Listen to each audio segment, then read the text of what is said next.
This video captures a tense and emotional legal hearing involving John Mark Horton, who is facing a serious charge related to the possession of a controlled substance. As the proceedings unfold, Horton chooses to enter a no-contest plea, acknowledging the situation without directly admitting guilt. The atmosphere remains serious as every detail of his case is carefully reviewed. During the hearing, his defense highlights his personal struggles and efforts to turn his life around, including maintaining sobriety and completing a recovery program. There is a clear attempt to show that he is working toward a better future, especially for the sake of his child. However, despite these efforts, the final decision focuses strictly on the facts of the case and the legal boundaries involved. In the end, Horton receives a sentence that includes supervision under strict conditions rather than immediate jail time. The terms are firm and leave little room for error, making it clear that any mistake could lead to serious consequences. This moment serves as a powerful reminder of how critical it is to follow the rules and stay on the right path after being given a second chance. Trial or right for you? Or I'll just get past that part. We're aware there's some conditions there with respect to he's got a hernia right now, and I guess they can take care of him on the community service side.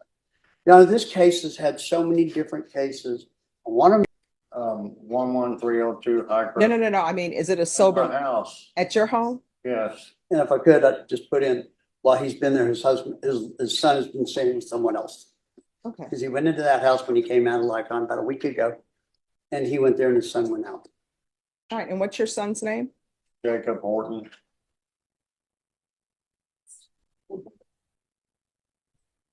So I'm assuming there's a protective order in place because you say because it was drinking. Now, there are a lot of people who drink, sometimes to intoxication at their home, but it doesn't result in a protective order. So counsel, That's what I was thinking. It may have been a condition of bond, or it may have been something that got linked up from the days of the protective order on the misdemeanor, whatever the misdemeanor was. all right, family violence or criminal trial division. Does anybody know about a protective order he has where his son is Jacob Horton? I think it may have been a condition of. I don't know. There was a misdemeanor for violating the protective. I think that's what it came from. Well, what I can tell you, if the misdemeanor court, if there's a protective order there, you probably need to take it up with the misdemeanor court judge. And I don't think they have one. No, I'll check into it for him. I've already cleared up all my cases. This is the only case I have. And if that is the case, I'll verify this afternoon then. Well, it's just that sometimes when there's a protective order, it doesn't matter if your criminal case has been cleared up because Right. protective orders are civil. I agree. Yeah. And I wasn't sure if there was one. I don't know if there's one pending or not, but what I can tell you is I'm not going to allow your son to stay with you if there's a protective order out there. That's a hearing for another day. And I will hustle up and find it.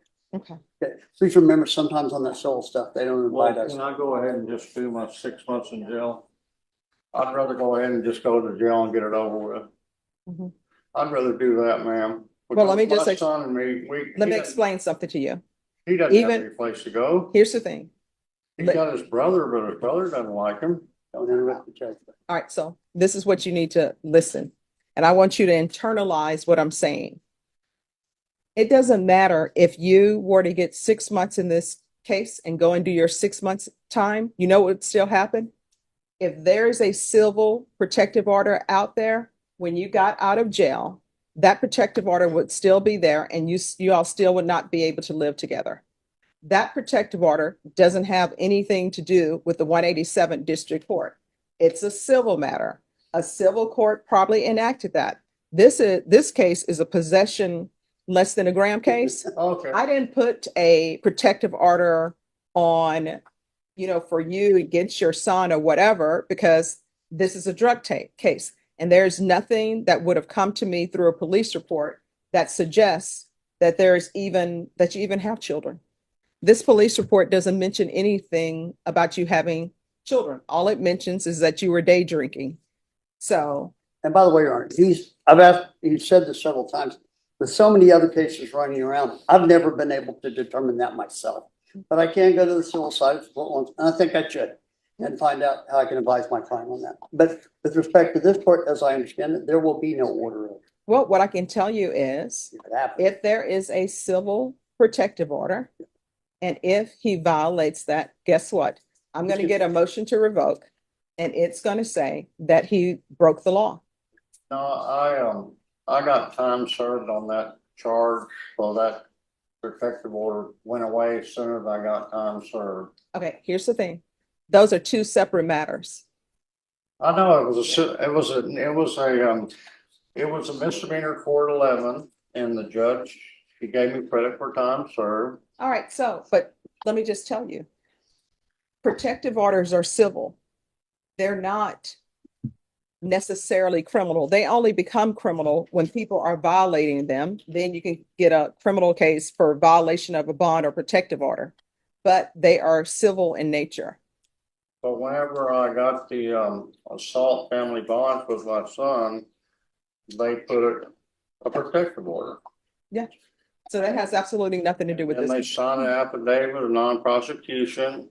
I actually never actually assaulted him, but I was drunk and I was a fool. Your Honor, if I could, I think what I need to do is, I think you can go through with this. And we've requested not to have that condition here, but we have to honor the conditions of a family court. I will do that for him and advise him specifically if there is or is not one. Okay. Daniel, like you said, Texas, honestly, I've not seen anything on the protective order. I've seen a violation of bond. I feel protective order case that's currently open. Not seeing the protective order. I'm trying to ask if some protective orders can verify that. Yeah. And so, and that violation bond protective order, that's a misdemeanor court. Yes, sir. So that needs to be handled with the misdemeanor court. So I just don't know if there's an actual protective order that's not verified. And I think that, if they did, I think they closed. All right. So are you employed, sir? Are you employed? No, I'm retired. All right. Retired from what? 63 years old. I'm retired. I worked. No, I mean, what did you do in I your worked past at life? a restaurant for 14 years, but I can't work with a hernia right now. Okay. I got it in the county jail. All right. The court then will. As the hearing comes to an end, the seriousness of the situation lingers in the air.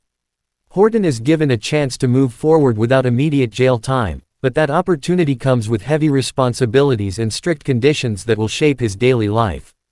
It's not freedom without limits, it's a structured path that demands discipline, consistency, and complete commitment to change. For Horton, this is more than just the end of a legal proceeding, it marks the beginning of a new chapter filled with challenges.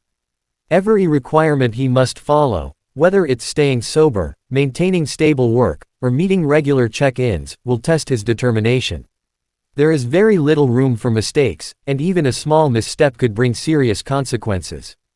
It's a situation where actions truly speak louder than words. At the same time, this moment also carries a sense of hope. His efforts toward recovery and his desire to build a better life have been acknowledged, giving him a foundation to move forward. The opportunity is there, but it is fragile and must be protected through consistent effort and the right choices. It's a reminder that change is possible, but it requires patience, accountability, and a strong mindset. Looking ahead, everything now depends on the path he chooses. This could become a turning point that leads to stability, growth, and a better future, especially for those who depend on him. But it could also become a missed opportunity if the conditions are not taken seriously.